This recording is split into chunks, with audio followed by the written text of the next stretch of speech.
네, 여러분. 안녕하세요. 김명희 교수 상담TV의 김명희입니다. 68편에서부터 70편까지 중독에 관련된 영상을 올려드렸습니다. 근데 오늘 중독의 이제 마지막 편으로 71편에서 중독에 빠진 사람들의 어떤 나타나는 어떤 증상과 치료적인 접근에 대해서 오늘 말씀드리고자 합니다. 일단 인간은 누구나 그 삶의 여정에서 고통과 고난을 만나게 됩니다. 그리고 생애의 발달 단계에서 자라면서 완벽하게 행복하게 사는 사람은 몇이나 될까요? 아마 이 지구 아래 그런 사람이 그렇게 과연 많이 있을까요? 하는 생각을 하게 되는데요. 인간은 누구나 삶의 여정에서 이러한 고통과 불행을 경험하게 되는데, 이게 발달 과정을 보면은 어떤 부모를 만나서 어떤 양육을 받고 또 어떤 환경에서 살게 되는지에서부터 시작을 해서 살아가는 과정 속에서 다양한 스트레스를, 또 고통과 불행한 감정, 또 그런 어떤 환경 속에서 이렇게 처하게 되죠. 학교에서, 그리고 가정에서, 그리고 사회에서, 또는 이제 직장에서 너무나 많은 스트레스 속에서 우리는 살게 되는데요. 학교 가서는 학업에서의 어떤 좌절이나 상실감을 맛보게 되겠고, 또 인간관계에서는 자기 기대한 만큼 그러한 어떤 친밀감이라든가, 그리고 애정이라든가 우정이라든가 이런 것이 자기가 생각하는 것처럼 그렇게 되지가 않을 때 사람들은 많이 실망하고 좌절하게 됩니다. 그러한 어떤 다양한 스트레스가 우리에게 육체적인 질병을 주기도 하고요. 정신적인 문제를 주기도 합니다. 그리고 이러한 불행한 사건들은 우리 인생에서 늘 그림자처럼 따라다니면서 많은 부정적인 경험을 하게 되는데요. 대부분의 사람들은 삶의 과정 속에서 이러한 너무나 많은 고통스럽고 불행한 경험을 하면서 상처를 받게 되고, 그리고 또 그 상처가 또 육체적인 질병을 일으키고, 정신적인 문제를 일으키고, 정신병리적인 문제를 일으키고, 그리고 이상 심리적인 문제를 일으키게 된다고 우리는 알고 있습니다. 지금 이 영상을 보시는 분들은 행복하십니까? 과연 정말 진정으로 이 삶을 살면서 완벽하게 행복한 사람이 있을까요? 오늘은 왠지 그 중독을 다루기 이전에 일단 우리 그 삶 자체가 고통과 고난의 연속이다라는 말씀을 드리고 싶네요. 그리고 너무나 많은 스트레스를 갖게 되는데, 그러나 똑같은 상황과 스트레스 속에서도 어떤 사람은 행복하게 삽니다. 그러나 어떤 사람은 죽음을 생각하기도 하고 너무나 외로워서 이런 다양한 중독 매체에 몰입하기도 합니다. 그래서 오늘 주제는요, 68편에서부터 70편까지 중독을 다루었는데, 오늘 마지막 시간으로 중독자들에게 나타나는 어떤 증상과, 그리고 그들이 앞으로 어떻게 살아야 되는지에 대해서 생각해보는 시간을 갖도록 해보겠습니다.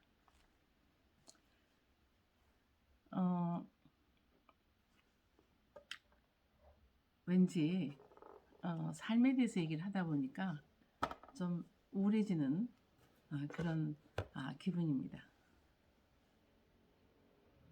오늘 이 71편을 접하시는 분들은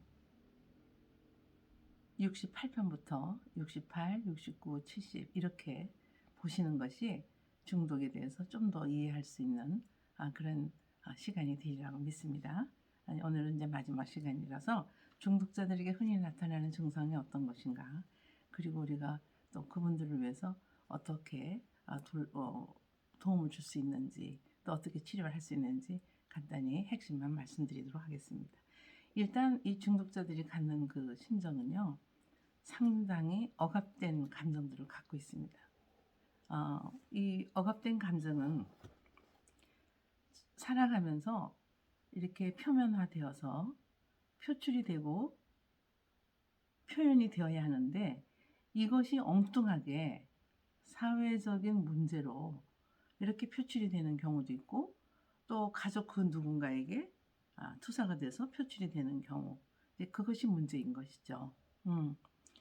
억압된 감정은 치료를 받아야 되는 그 과정 속에서 반드시 표출이 되어야 된다. 이제 이게 하나의 치료적인 접근이라고 볼 수가 있고요. 그리고 이제 그 두 번째로는 죄책감인데요. 죄책감과 수치감을 가지고 이렇게 살아가게 되죠. 그러니까 항상 폐쇄적인 삶을 살 수도 있고요. 또 어찌다 보면은 그 대인관계를 상당히 하기가 어려운 그런 삶을 살 수도 있습니다.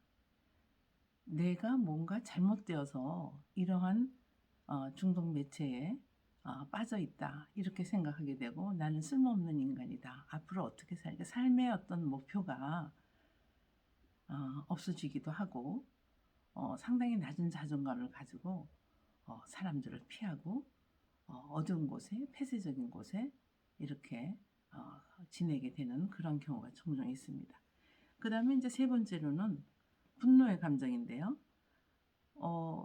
이 분노의 감정은 어떤 매체, 중독은 이제 두 가지 유형으로 나눈다 그랬는데, 첫째는 물질 중독이 있고, 그 다음엔 행위 중독, 또 관계 중독, 이렇게 말하기도 하는데, 물질 중독은 주로 어떤 게 있을까요? 알코올이라든가, 그러니까 말 그대로 물질이죠. 그리고 행위 중독은 섹스라든가 관계 중독이라든가 뭐 이런 것이 되겠죠. 도박이라든가 뭐 경마, 도박, 또 뭐가 있을까요? 쇼핑, 그 다음에 또 뭐가 있을까요? 사이버, 그리고 또 뭐가 있을까요? 이렇게 물질 중독과 행위 중독으로 크게 나누어져서 이렇게 중독에 빠진 분들이 이 두 가지를 다 겸할 수도 있고 하나에 몰입을 할 수도 있는데, 제가 이제 그 배경이 정신의학적인 관점에서는 뇌 손상으로 이제 보는 관점이다라고 말씀을 드렸고요. 그 다음에 이제 병적인 역기능 가정에서 이렇게 중독자들이 많이 나온다는 연구 결과를 말씀을 드린 적이 있죠. 69편에서 말씀드렸나요? 근데 똑같은 환경 속에서 이제 예를 들면 이런 거죠. 여러분들이 잘 아시는 미국의 클린턴인가요? 클린턴 대통령이 어렸을 때 그 폭력과 알코올 중독자인 아버지 밑에서 상당히 가정 폭력을 받으면서 자랐죠. 어린 시절에. 그리고 어머니가 제가 알기에는 그 간호조무인가요? 보조 간호사로 일을 했었는데 늘 아빠가 엄마를 때리는 그런 모습을 어린 시절에 보면서 형제가 이제 자라게 되는데, 형인 클린턴은 대통령이 되었잖아요. 근데 똑같은 환경 속에서도, 근데 작은 아들 둘째는 마약 중독자가 됐단 말이에요. 그러니까 똑같은 환경 속에서 똑같은 고통과 다양한 스트레스를 받으면서도 어떤 사람은 이렇게 자기의 삶을 승화시켜서 대통령이 되는가 하면, 어떤 사람은 그 스트레스 속에 이렇게 갇혀서 마약 중독자로 이렇게 생을 보내게 되는 그런 삶을 사는 경우가 있습니다. 그런 것과 마찬가지로 어린 시절에 어떤 엮이는 가정에서 자랐다고 해서 꼭 무슨 알코올 중독이나 약물 중독이나 성 중독이나 무슨 관계 중독이나 뭐 다양한 이런 도박이나 이런 데 꼭 몰입을 한다 그런 뜻은 아니죠. 아닌데 그러한 중독에 몰입되어 있는 사람들을 연구를 해보니 그 사람들의 그런 어떤 가정의 그런 역기능적인 그런 환경 속에서 자랐더라. 이제 이런 관점에서 보는 거죠. 그런데 그 사람들이 살면서 늘 갖는 감정이 여기 지금 정리를 제가 좀 해놨는데요. 상당히 억압된 감정. 그러니까 감정과 그 어떤 스트레스 이런 것은 그때그때 표현하는 것이 건강한 것인데 이 억압된 감정은 이 치료 과정에서 꼭 표출이 되어야 된다고 이렇게 보고 있거든요. 그리고 그것을 다시 한번 자기가 재경험하고 재경험이라는 건 치료 과정에서 자기가 왜 이렇게까지 이런 중독 매체에 이제 몰입하게 되었는지를 대해서 이렇게 다루어지는 어떤 치료 과정이 있어야 되고 중독성 매개체로서 이렇게 억압된 그런 질식할 것 같은 이런 감정을 표출해 내야 된다는 거죠. 내면에 이렇게 담아둬서는 안 된다는 이제 그런 얘기고요. 이것은 이러한 억압된 감정은 이제 트라우마가 되는 거죠. 그리고 분노를 갖게 되고 그리고 죄책감과 수치감을 깊게 느끼게 된다. 이렇게 말하고 있습니다. 그 다음에 이제 분노인데요. 분노는 중독 배후에 뚜렷하게 잠재되어 있는 문제입니다. 그러니까 중독 매체에 이렇게 몰입되어 있는 사람들의 그 내면을 깊이 들어가 보면 죄송합니다. 분노라는 감정을 갖고 있다는 거예요. 죄송합니다. 그래서 타인을 향한 분노일 수도 있고 자신을 향한 분노일 수도 있고 그리고 또 이렇게 절대적인 신에게 왜 나에게 이런 일이 또 왜 나에게 이런 고통과 시련을 주십니까? 라고 절대적인 신 하나님께 분노를 하는 그런 경우도 있을 수가 있고 계속해서 삶에서 좌절하고 실패하는 그런 자신에게 스스로에게 갖는 그 분노와 함께 이제 가볍게는 짜증, 그 다음에 좌절, 그 다음에 사람들로부터 받는 어떤 그 소외감, 그리고 또 뭐가 있을까요? 적개심이죠. 적개심, 사회를 향한 적개심, 뭐 그 누군가를 향한 적개심, 심지어는 하나님을 향한 적개심도 있을 수 있겠죠. 그리고 어떤 증오를 가질 수도 있고, 그리고 이제 이렇게 나태해지고 삶이 안 그러면 굉장히 그 성급한 어떤 그런 성향도 가질 수가 있겠고, 그리고 이제 함께 동반하는 것이 우울이죠. 우울증 등은 이것은 내면에 꼭 분노가 있다고 그렇게 말하고 있는데요. 우울한 사람들의 내면을 이렇게 치료를 하는 과정에서 보면은 그 분노의 감정이 내면 깊이 있다는 것을 알게 됩니다. 그러니까 누군가를 향해 있는 그 분노. 그러니까 이것이 치료가 되어야 된다는 거죠. 그러니까 담배를 끊어라, 카페인을 끊어라, 마약을 끊어라, 술을 끊어라, 성을 끊어라, 뭐죠? 성범죄죠. 그리고 뭐 관계 중독도 있고 뭐 다양한 이걸 끊어라가 아니라 이렇게 되는 그 과정 속에 뭐가 있느냐면 이러한 분노와 적개심과 상처와 미해결된 과제들이 있다는 거예요.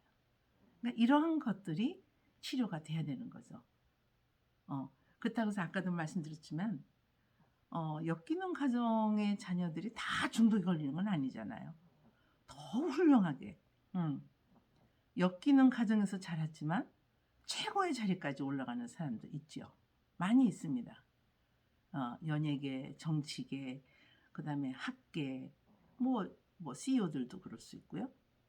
근데 어떤 사람은 그렇게 긍정적인 삶을 살고 그런 아픔 속에서도 승화된 삶을 사는데 어떤 사람은 이렇게 좌절과 분노와 우울과 깊은 상처와 적개심을 가지고 증오심을 가지고 사는 것은 왜 그러냐는 거죠. 그래서 제가 68편에서 말씀드린 그 정신의학적인 관점에서 보니까 중독자들의 그 뇌에 문제가 있다. 이제 이렇게 이제 결론적으로는 그렇게 얘기를 하고 있는데, 그런 과정에서 뇌가 손상이 되는 거죠. 그리고 태어날 때부터 이 뇌가, 건강한 뇌는 그러한 환경 속에서도 그렇게 상처받고 분노하고 적개심을 가지고 살고, 그리고 중독 매체에 몰입되고 이러지 않는다는 거예요. 그 다음에는 이제 또 이 사람들의 특징이 뭐냐면 인간관계를 못해. 그래서 손상된 관계, 인간관계, 뭐 대인기피증도 있을 수 있고요. 그래서 인간을 신뢰하는 마음 상당히 결여되어 있고요. 또 누군가를 존중하고, 그리고 친밀감을 가지고 서로 사랑하고, 이런 것들이 잘 안 된다는 거죠. 힘들다는 거죠. 중독자들에게 어떤 순수하고 참된 사랑이 힘들다는 거예요. 그러니까 본인 스스로도 힘들지만, 그를 좋아하고 사랑하고픈 사람도 그 환경 속에서 견디지를 못하는 거죠. 친밀감과 존중감이 없다면 인간관계를 깊게 가질 수가 없는 것과 마찬가지로, 이 중독자들의 특성은 이것이 잘 안 되는 거예요. 그래서 더 거기에 몰입하고, 뭐 우리가 흔히 알고 있는 이 알코올은 요즘에는 워낙 젊은 그 여성분들도 술을 참 많이들 들기 때문에 본인이 자기가 지금 알코올에 중독이 됐다라는 걸 못 느끼고 그냥 기호식품처럼 먹는 것처럼 그렇게 생각을 하는데, 사실은 그런 분들이 가끔 오시거든요. 상담 받으러. 본인이 오는 게 아니라 부모님들이 걱정해서 딸을 보내고 아들을 보내는 경우가 저희 센터는 가끔 있습니다. 근데 부모님이 이제 걱정을 해서 이렇게 보내는데 별로 그렇게 심각하게 생각을 안 해요, 본인들은. 그래서 나중에 이제 상담하는 과정에서 보면은 이러한 감정들이 어린 시절부터 부모에 대한 분노, 또 사회를 향한 분노, 또 적개심, 그 누군가로부터 받은 상처, 그리고 우울감, 이런 것들을 견딜 수가 없어서 이렇게 중독 매체에 빠지는 경우가 많이 있었습니다. 10대들의 어떤 그 문란한 성생활, 그리고 어떤 성병, 그 다음에 이제 비합리적인 신념을 가지고 사는 거죠. 그러니까 합리적이지 못한 신념을 가지고 그런 사람들끼리 어울리고 또 친구하고, 그러다 보니까 그게 중독인지 모르고 서로들 그냥 중독에 빠진 생활을 그냥 함께 즐기면서 사는 거죠. 이제 그런 경우가 있습니다. 그래서 중독에 이렇게 어떤 중독 매체에 몰입한 사람들의 중독자라 그러죠. 그러니까 중독자들에게 흔히 나타나는 증상은 이제 이런 증상들이 있다. 얼마나 사실 이렇게 상담을 하다 보면 마음이 많이 아프죠. 정말 아픈 삶을 살아왔구나. 정말 견딜 수가 없었겠다. 어떨 때는 함께 울 때도 있는데요. 이제 공감이 가는 부분도 있고, 그런데 왜 그런 똑같은 상황에서 어떤 사람은 성공적인 삶을 살고 어떤 사람은 이렇게 빠지냔 말이에요. 이제 그게 문제인 거죠. 여러분들 제가 지금 갑자기 생각이 안 나는데, 아마 여러분들도 그 마약 중독과 알코올 중독과 성 중독에 걸렸던 그 미국의 다니엘 박사? 목사님이신데요. 근데 그분의 간증을 제가 몇 차례 들었는데요. 너무나 훌륭하신 목사님이시죠. 자기는 정말 돈을 손으로 셀 수 없을 만큼 돈을 벌어본 적도 있고 마약을 즐기고 알코올 중독자였고 문란한 성생활을 했고, 근데 이분이 우연히 예수님을 만나서 복음을 듣고 담배를 끊고 술을 끊고 난잡한 성생활을 끊고, 그리고 정말 정숙한 여인과 결혼해서 지금 목회 사역을 전 세계적으로 다니면서 하시는 분이 있는데, 여러분들 이 영상을 보고 그 목사님 성함이 생각나면 저한테 댓글에 넣어주세요. 좀 아는데도 지금 갑자기 생각이 나질 않습니다. 그분이 컬링 갓이라는 그런 프로그램을 운영하고 있는 것을 아는데요. 정말 예전에 가끔 이게 들어가서 봤는데 아주 훌륭하신 분이죠. 그래, 그분도 그렇게 문란한 생활을 했지만 예수님을 만나서 기적과 같이 그 모든 것이 치유가 되고, 지금은 나 같은 사람이 예수 믿고 이렇게 너무너무 행복하게 감사하는 삶으로 다시 태어난 삶을 살고 있어요. 이렇게 외치면서 전도를 하고 다니는 목사님이 계시잖아요. 그분만 그런 게 아니고 어떤 이렇게 신앙 속에서 이러한 다양한 중독에 걸린 청년들이, 또는 청년이 아니래도 아주 오랫동안 중독에 빠져있던 사람들도 예수님을 믿고 새로운 삶을 사는 거죠. 그래서 세상의 모든 인간의 문제는 신본주의적으로 우리가 본다면, 그러니까 신본주의자라는 건 여러분 알다시피 이제 성경적으로 하나님의 관점에서 보면 인간이 하나님을 떠나 있을 때, 이렇게 인간은 하나님을 떠나 있을 때 어떤 증상을 갖느냐면, 제가 맨 처음에 멘트했듯이 인간은 누구나 그 삶의 여정에서 고통스럽고 불행한 그런 것을 느끼게 되는데, 이런 경험을 안 할 수가 없어요. 완벽한 사람이 없고 완벽한 부모가 없고 완벽한 결혼 생활이 없기 때문에 이렇게 자라는 환경 속에서 다양한 학대를 이렇게 받을 수밖에 없고, 또 살아가면서 어떤 경쟁 사회 속에서, 또 뭡니까, 학업에서, 그 다음에 직장에서, 그럼 결혼해서 인간의 문제가 계속 되는 거죠. 그걸 채우기 위해서 이렇게 살아가는 과정에서 한마디로 삶은 참 고난의 연속이다. 이거를 이제 노년기 가면은, 뭐 노년기 안 가도 요즘 청년들 정말 힘들잖아요. 그런데 이분들이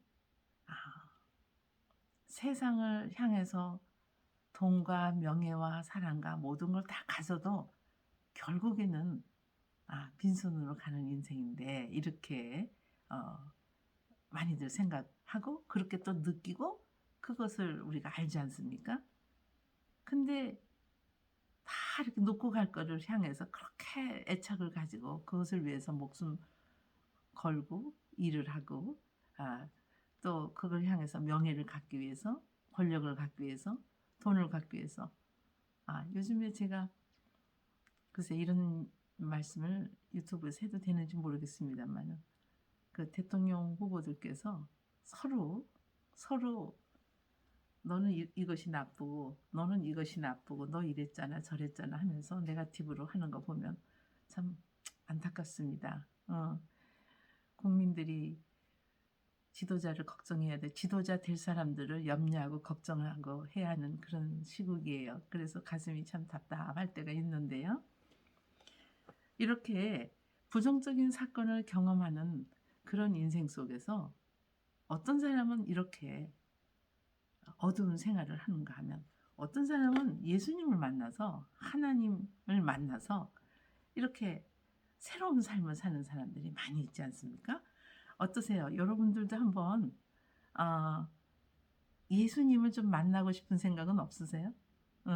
제가 오늘은, 저는 그 인본주의, 그러니까 다시 말해서 그 상담학과에서 상담 관련된 과목을 강의하던 교수로서 수업 시간에 이렇게 뭐 신학대학이 아니기 때문에 이렇게 성경적인 어떤 강의를 하는 것은 신본주의적인 강의만 하는 게 아니라 심리학과, 때로는 정신의학과 이걸 안 할 수가 없어요.